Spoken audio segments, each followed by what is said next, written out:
Hey everybody, and welcome to another Bookshelf Tuesday. Today we'll look at the author starting with G. But first let's get Linus out of the way. Who's asking who's normal anyway? To begin with, there are my Neil Gaiman books.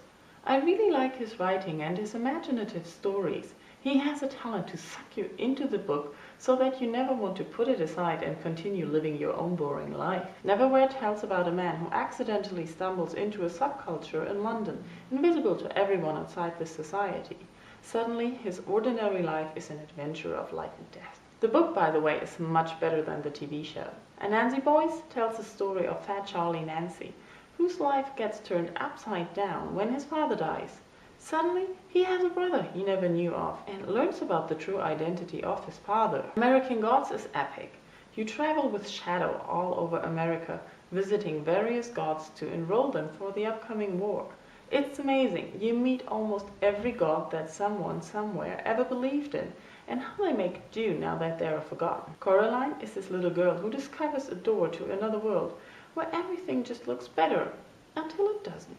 The Graveyard book was my first Gaiman book, and I loved everything about it. It starts with a murder and follows Bod, the only survivor, to a graveyard where he is raised by ghosts.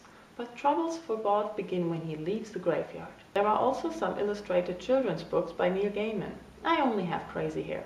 It's interesting. And he wrote the Sandman comics, of which I have the first volume and still need to get the rest. This year's surprise discovery for me was William Gay. The Long Home and Twilight tell dark tales about good and evil. Allen Ginsberg's Howl and Other Poems, a must for fans of the Beat generation. Arthur Golden, Memoirs of a Geisha, gives a really good insight into the life of a geisha, following the training and life of one. I really liked it. William Goldman, The Princess Bride, a hilarious tale about true love with giants, pirates and swordsmen. I loved the film before I knew it was a book, and I loved the book just the same. Kenneth Grahame, The Wind in the Willows, the classic tale of the adventures of Mole, Rat and Badger. Then there are my John Green books.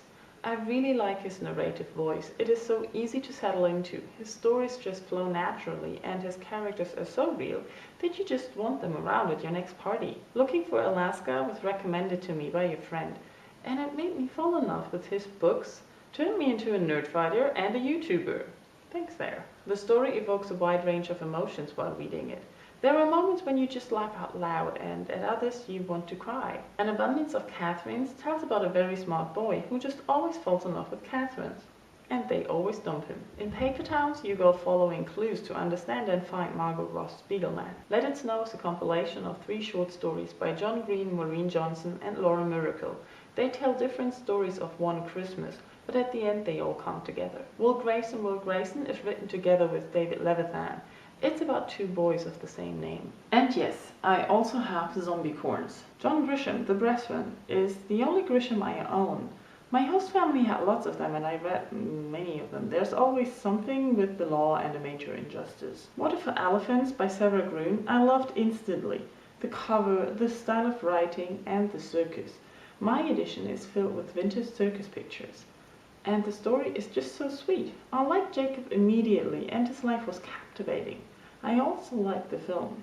Didn't ruin the book for me. Yay! Ape House was a disappointment, as I couldn't make myself care for anything in it really. Wow, that were many books today. Thanks for watching to the end, and see you on Friday. Bye bye.